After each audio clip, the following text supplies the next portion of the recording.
உங்க ஃபர் பேபி வாயில மீன் smell, அழுகின smell இல்ல புளிச்ச ஸ்மெல்லு வருதுன்னா இந்த வீடியோவை ஸ்கிப் பண்ணாம ஃபுல்லா பாருங்க. உங்க ஃபர் பேபியோட உயிரை காப்பாத்துறதுக்கு ரொம்ப ஹெல்ப்ஃபுல்லா இருக்கும். உங்கள நிறைய பெட் பேரண்ட்ஸ் கண்டுக்காம இருக்கிற முக்கியமான ஒரு டாபிக் பத்தி தான் இன்னைக்கு பேச போறோம். அதுதான் உங்க பெட்ஸ் நாய் வாயில வர துர்நாற்றம். அது என்னடா நாய் வாயில நாத்தம் வருதுன்னு சொன்னா எல்லாரும் சொல்ற என்ன ஒரே விஷயம், அடபோடா நாய் வாய் நாராம எப்படிடா இருக்கும் அப்படிதான் எல்லாருமே சொல்லி இக்னோர் பண்ணுவாங்க. பட் நோ ஃப்ரெண்ட்ஸ், டாக்ஸ் வாயில ஸ்மெல் வர்றது it's not a normal. Sometimes bad smell வந்து அந்த டாக்ஸ் உடைய பாடி உங்ககிட்ட கேட்குது, ஹெல்ப் கேட்குது, என்னை காப்பாத்துங்கன்னு கேட்கறதுக்கு ஈக்குவல். ஹெல்தி டாக்ஸோட வாய் நாராது. ஒருவேளை உங்க டாக்ஸோடைய வாய் நாறுதுன்னா ஏதோ அவங்க பாடிக்குள்ள பிரச்சனை இருக்குன்னு அர்த்தம், அப்படி இல்லைன்னா வாய்க்குள்ள பிரச்சனை இருக்குன்னு அர்த்தம். இது ஸ்ட்ரீட் டாக்ஸ்க்கும் அதே தான், உங்க வீட்டில் இருக்கிற பெட் டாக்ஸ்க்கும் அதே தான். 5 மெயின் ரீசனுக்காக தான் டாக்ஸ் வாய் நாறுது. முதலாவது ப்ராப்ளம் வந்து டென்டல் ப்ராப்ளம். வாயில பல்லும் எளிர் இருக்குல்ல, கம்ஸ், இங்க தான் பிரச்சனை ஆரம்பிக்கும் உங்களுக்கு. நம்ம பெட்ஸ் எல்லாமே பப்பிங்க எதையாவது கடிச்சு சாப்பிடும் போது பல்லுக்கு இடையில ஃபுட்டு மாட்டிக்கும். ஃபுட்டு மாட்டின இடத்துல அது வெளியே வராததுனால அந்த இடத்துல நிறைய பாக்டீரியா க்ரோ ஆரம்பிச்சிடும். அப்போ அந்த இடத்துல ஆசை படியும். ஆசை படிஞ்ச இடத்துல இன்ஃபெக்ஷன் வைக்க ஆரம்பிக்கும். அதாவது பல்லு வந்து சொத்தை பிடிக்க ஆரம்பிச்சிடும். அப்புறம் அங்க இருக்கிற கம்ஸ் எல்லாமே வலியில வீங்க ஆரம்பிச்சிடும், அப்படியே செவப்பா ஆயிரும். இதனாலையும் பல்லு வாயில இருந்து ஸ்மெல் வரலாம். இது எல்லாமே நம்ம பெட் டாக்ஸை நம்ம கவனிக்கலன்னா அவங்க வாய்க்குள்ள நடக்கிற விஷயம். ஈவன் ஸ்ட்ரீட்ல இருக்கிற டாக்ஸ் கூட யார் அவங்க பல்லெல்லாம் செக் பண்ண போறாங்க, அவங்களுக்கும் இந்த ப்ராப்ளம் ரொம்ப காமன். நீங்க லைக், சப்ஸ்கிரைப், அப்புறம் ஷேர் பண்றதுனால இந்த கண்டென்ட், இந்த மாதிரி யூஸ்ஃபுல்லான கண்டென்ட்ஸ் வந்து நிறைய டாக்ஸ் வச்சிருக்கிறவங்களுக்கும் போய் சேரும். அவங்க டாக்ஸுக்கும் அவங்களுக்கும் ரொம்ப ஹெல்ப்ஃபுல்லா இருக்கும். எனக்கும் வந்து இது ரொம்ப என்கரேஜிங்காக இருக்கும். ரெண்டாவது ப்ராப்ளம் புவர் டயட். நம்ம டாக்ஸு, ரோட்ல இருக்கிற டாக்ஸ் அல்ல பெட்ஸ் வந்து கார்பேஜில் வாய் வச்சுட்டாவோ அல்லது கெட்டுப்போன ஃபுட்டை சாப்பிட்டாவோ அவங்களுக்கு இந்த வாயில் பிரச்சனை வர ஆரம்பிச்சிடும். கெட்டுப்போன ஃபுட்டையும் ஸ்டேல் ஃபுட் இதெல்லாம் சாப்பிடும்போது அவங்க வாயில் வந்து பாக்டீரியாஸ் ரொம்ப அதிகமாக க்ரோ ஆக ஆரம்பிக்கும். நம்ம வீட்டில் இருக்கிற பெட் டாக்ஸு கூட கெட்டுப்போன ஃபுட்டை சாப்பிட்டாவோ அல்லது ஜங்க் ஃபுட்டு சாப்பிட்டாவோ அல்லது ஸ்வீட்ஸ் அதிகமாக சாப்பிட்டாவோ இவங்க வாயிலையும் பாக்டீரியா க்ரோத் ரொம்ப அதிகமாக இருக்கும். பெட்ஸு கூட இதனால தான் பேட் பிரீத் வரும். That means unclean food is equal to unclean mouth. Third, stomach problem. Sometimes வாயிலிருந்து துர்நாற்றம் வராது, வயிற்றிலிருந்து கூட வரலாம். இவங்க சாப்பிட்ட ஃபுட்டு சரியா ஜீரணம் ஆகலைன்னா கேஸ் ஃபார்ம் ஆகும். கேஸ் ஃபார்ம் ஆனதுன்னா கெட்டு போன, அழுகி போன ஸ்மெல் வயிற்றிலிருந்தும் வரலாம். So bad breath is equal to bad digestion also sometimes. நாலாவது நம்ம பார்க்க போற issue kidney or liver issue பத்தி தான். இது ரொம்ப ரொம்ப சீரியஸான இஷ்யூ. ஒருவேளை உங்க பப்பி வாயில இருந்து அழுகி போன, அதாவது யூரின் ஸ்மெல் வந்ததுன்னா, அமோனியா கேஸ் ஸ்மெல் வந்ததுன்னா அவங்களுடைய கிட்னி கெட்டு போயிருக்குன்னு அர்த்தம். ஒருவேளை அவங்க வாயிலிருந்து புளிப்பு ஸ்மெல், சோர் ஸ்மெல் வந்ததுன்னா அல்லது கெமிக்கல் ஸ்மெல், ஏதோ ஒரு கெமிக்கல் ஸ்மெல் மாதிரி வந்ததுன்னா அவங்களுடைய லிவர் கெட்டு போயிருக்குன்னு அர்த்தம். இது ரொம்ப ரொம்ப சீரியஸான விஷயம்.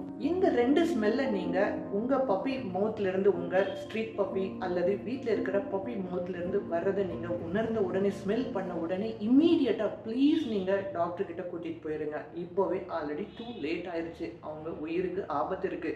5வது என்னதுன்னா, ஏதாவது வாயில மாட்டிருந்தா, எங்க மாட்டும், நம்ம ஏதாவது கடிச்சு போனு முள்ளெல்லாம் கடிச்சா நம்ம வாயில எளிருக்குள்ளேயோ இல்ல பல்லுக்கு இடையிலையோ ஏதாவது குத்திக்கிட்டு அப்படியே சீல் வைக்கிற மாதிரி தான் டாக்ஸுக்கும். அவங்க நிறைய போன்ஸு, அப்புறம் இந்த சூ ஸ்டிக்ஸ் ஏதாவது சாப்பிடும் போது இல்ல முள் ஏதாவது உள்ள எளிருக்குள்ள கம்குள்ள போய் மாட்டிச்சுனாவோ இல்ல பல்லுக்கு இடையில போய் குத்திருச்சு மாட்டிச்சுன்னா அது வந்து அங்க பஸ் வைக்க ஆரம்பிச்சிடும், சீர்பிடிக்க ஆரம்பிச்சிடும். அவங்களால அதை வந்து வெளியே எடுக்க முடியாது. அதுக்கு உங்க ஹெல்ப், டாக்டர் ஹெல்ப் தேவைப்படும். அந்த இடம் பஸ் வச்சு அழுக ஆரம்பிச்சு ஸ்மெல்லா உங்களுக்கு தெரிய வரும். ஸோ இந்த மாதிரி ஏதாவது உங்க டாக் மவுத்ல இருந்து சாப்பிட்டதுக்கு அப்புறமா இல்ல ஒரு மாதிரி உறுத்திட்டு இருக்கிற மாதிரி அவங்க ஃபீல் பண்ணாங்கன்னா அவங்க ஸ்மெல் வந்த உடனே அவங்க வாய்க்குள்ள பார்க்க ட்ரை பண்ணுங்க, ஏதாவது மாட்டிருக்கான்னு பார்க்க ட்ரை பண்ணுங்க. நாம இப்போ கீழே சொல்ற சயின்ஸை வச்சு நீங்க உங்க பப்பி வயிற்றுலையோ வாயிலையோ பிரச்சனை இருக்குன்னு கண்டுபிடிக்கலாம். என்னென்னா ரெட் கம்ஸ், அவங்க வாயில வந்து ஈரெல்லாம் கம்ஸ் ரெட்டா இருந்தாவோ, ட்ரூலிங் நிறைய வாயிலிருந்து எச்சி விட்டுட்டே இருந்தாங்கன்னா, ஜொல்லு விட்டுட்டே இருந்தாங்கன்னா, டூ மச் ஜொல்லு விட்டுட்டு இருந்தாங்களாங்கோ, அல்லது 3வது வெறும் சாஃப்டான ஃபுட்டு எப்பவும் நல்லா சாப்பிட்டுட்டு இருக்கிற டாக் வந்து இப்போ சடனா சாஃப்டா ஃபுட்டு மட்டும்தான் சாப்பிடுது, இல்லைன்னா சாப்பிட முடியாம படுத்திருந்ததுனாவோ செக் பண்ணலாம். அப்புறம் கையை வச்சு இப்படி இப்படி அவங்களுடைய வாய் மேல இப்படியே தேய்ச்சிட்டு இருந்தாங்கன்னா, இப்படி என்னத்தையும் எடுக்க ட்ரை பண்ணிட்டே இருந்தாங்கன்னா, அன்கம்ஃபர்டபுளா பண்ணும்போதே உங்களுக்கு புரிஞ்சுக்கலாம் அவங்க வாய்க்குள்ள ஏதோ பிரச்சனை இருக்குன்னு. அப்புறம் சரியா சாப்பிடாம இருந்தாங்கனாலும் அவங்க வந்து வாயில ஏதோ பிரச்சனை இருக்கு.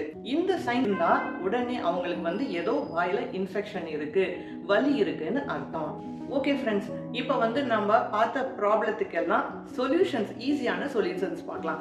இந்த சொல்யூஷன்ஸ்னால நம்ம வீட்டில் இருக்கிற பப்பீஸ்க்கும் ஹெல்ப்ஃபுல்லாக இருக்கும், ஸ்ட்ரீட்டில் இருக்கிற பப்பீஸையும் நீங்கள் நல்லா டேக் கேர் பண்ணிக்கலாம். முதலாவது அவங்களுக்கு வந்து கோகனட் ஆயில் இருக்குல்ல, வீட்டில் இருக்கிற சாப்பிட்ற நம்ம கன்சியூம் யூஸ் பண்ணுற கோகனட் ஆயில் இருந்ததுன்னா அதை எடுத்து லைட்டாக வீட்டில் இருக்கிற பப்பீஸ்க்கு நீங்கள் ப்ரஷ் பண்ணி விடலாம். இப்படி எள்ளுரை வந்து தேய்ச்சி விடுங்க. எள்ளுரையும் இந்த பல்லையும் கம்ஸையும் பல்லையும் நீங்கள் லைட்டாக தேய்ச்சி விடும்போது அங்கே இருக்கிற பாக்டீரியாஸ் வந்து செத்து போயிடும். இது சாப்பிட்றதுனால அவங்க வயிற்றுக்கும் ஒன்றும் பிரச்சனை வர போறது இல்லை. அப்புறம் அந்த துர்நாற்றமும் போயிடும். ரெண்டாவது வந்து நீங்க வீட்டில் இருக்கிற பப்பீஸுக்கு ப்ரஷ் பண்ணி விடலாம். வாரத்துக்கு 2 தடவை வந்து டூத் பேஸ்ட், அவங்களுடைய பப்பிங்களுக்கே விற்கிற டூத் பேஸ்ட்டை வாங்கி ப்ரஷ் பண்ணி விடலாம். இதுவும் ரொம்ப ஹெல்ப் பண்ணும். ஆனால் வீட்டில் நம்ம யூஸ் பண்ணுற மனுஷங்க யூஸ் பண்ணுற டூத் பேஸ்ட்டை வந்து யூஸ் பண்ணிடாதீங்க. வீட்டில் இருக்கிற பப்பீஸ்க்கு வந்து நீங்கள் ப்ரஷ் பண்ணி விடுறீங்க. வெளியே இருக்கிற பப்பீஸ்க்கு எப்படி ப்ரஷ் பண்ண முடியுமா? இல்லை. ஆனால் நீங்கள் தேங்காய் மட்டையை கொடுக்கலாம். அவங்க ஃபுட்டில் வந்து நீங்கள் தேங்காய் எண்ணெயும் ஊற்றலாம். தேங்காய் மட்டையை வந்து அவங்க கடிச்சு இழுத்து விளையாடும் போது அவங்க பல்லு வந்து கிளீன் ஆயிரும், வாய் நாராது, துர்நாற்றம் வராது. அப்புறம் சூஸ் ஸ்டிக்ஸ் எப்போவாது வாரத்துக்கு 1 தடவை அவங்களுக்கு சூஸ் ஸ்டிக்கும் கொடுக்கலாம். ஸ்ட்ரீட்டில் உள்ள பப்பி அப்புறம் வீட்டில் உள்ள பப்பிங்களுக்கு டாக்ஸுக்கெல்லாம் நீங்கள் கேரட் அப்புறம் வெள்ளரிக்காய் இதெல்லாம் கட் பண்ணி போட்டிங்கன்னா, ஃப்ரெஷ்ஷாக போட்டிங்கன்னா அதெல்லாம் சாப்பிடும்போது கூட அவங்களுடைய வாய் க்ளீன் ஆயிரும். ஏதாவது மாட்டியிருந்ததுன்னா அது வெளியே வர வாய்ப்பு இருக்குது, வயிறும் க்ளீன் ஆயிரும். 3வது இன்னொரு டிப்ஸ் என்னதுன்னா, அவங்களுக்கு ஹெல்தி ஃபுட்டு நீங்கள் கொடுக்கறது. ஃப்ரெஷ்ஷாக சமைச்சு கொடுங்க. அதில் ரைஸு, பாயில்டு எக்கு, அப்புறம் அவங்க சாப்பிட்ற சிக்கன், இந்த மாதிரி வெஜிடபிள்ஸ் இதெல்லாம் நீங்கள் கொடுக்கலாம். அதற்கான வீடியோ நான் மேலே லிங்க்கில் கொடுக்குறேன், நீங்கள் போய் பாருங்கள். ரொம்ப ஹெல்ப்ஃபுல்லாக இருக்கும். எந்தெந்த ஃபுட்டு கொடுக்கக்கூடாது, எந்த ஃபுட்டு கொடுக்கணும்னு நான் வீடியோஸ் போட்டிருக்கேன். அப்புறம் அவங்க சாப்பிட்ற ஃபுட்டில் வந்து நீங்கள் கோகோனட் ஆயில் யூஸ் பண்ணலாம். பம்கின் மெயினாக யூஸ் பண்ணிங்கனாலும் ரொம்ப ஹெல்ப்ஃபுல்லாக இருக்கும். இன்னொரு இம்பார்ட்டண்ட்டான விஷயம் என்னதுன்னா, நமக்கு வயிற்றுக்கு ப்ரோபயோட்டிக் எவ்வளோ முக்கியமோ அதே மாதிரி நம்ம டாக்ஸுக்கும் ப்ரோபயோட்டிக் ரொம்ப முக்கியம். அது கேர்டில் தான் இருக்குது. அவங்களுக்கு வந்து கேர்டு கொடுத்து நீங்கள் அதை சரி பண்ணலாம். வாரத்துக்கு 2 தடவையாவது இல்லை 3 தடவை கூட நீங்கள் இருக்கிற இடத்த பொறுத்து நீங்கள் கேர்டு தயிராக யூஸ் பண்ணுங்கள், இல்லைன்னா பட்டர் மில்காவும் கூட யூஸ் பண்ணலாம். கொஞ்சம் தயிரில் தண்ணி ஊற்றி கூட அவங்களுக்கு மத்தியானமாக கொடுங்க, நைட்டில் கொடுக்க வேண்டாம். நம்ம பப்பிங்க டாக்ஸ் எல்லாருமே செம்மையாக ஆக்டிங் பண்ணுவாங்க. அவங்க பயங்கரமான ஆக்டர்ஸ். அவங்க நம்மளை பார்த்த உடனேவே வாலாட்ட ஆரம்பிச்சிருவாங்க. அவங்களுக்கு பசி இருந்தாலும் இல்லை ஏதாவது வலி இருந்தால் கூட அதையெல்லாம் நம்மளை பார்த்தோன்னே மறந்துட்டு வாலாட்ட ஆரம்பிச்சிருவாங்க. அதனால நம்ம தான் இந்த விஷயத்தெல்லாம் சின்ன சின்ன சிக்னல்ஸ், சைன்ஸை வச்சு தான் அவங்க உயிரை வந்து நம்மளால காப்பாற்ற முடியும். இது வந்து வாயிலிருந்து துர்நாற்றம் வர்றதை வச்சு நம்ம என்னென்ன கண்டுபிடிச்சிருக்கோம் பாருங்க. கிட்னி கெட்டிருக்க வாய்ப்பு இருக்கு, அப்புறம் லிவர் கெட்டிருக்க வாய்ப்பு இருக்கு, இல்லை வாய்க்குள்ள ஏதாவது அழுகிட்டு இருக்கலாம், கேன்சர் வந்துட்டு இருக்கலாம். இது எல்லாத்தையுமே நம்ம அந்த பேட் பிரீத்தை வச்சு கண்டுபிடிச்சிடலாம்.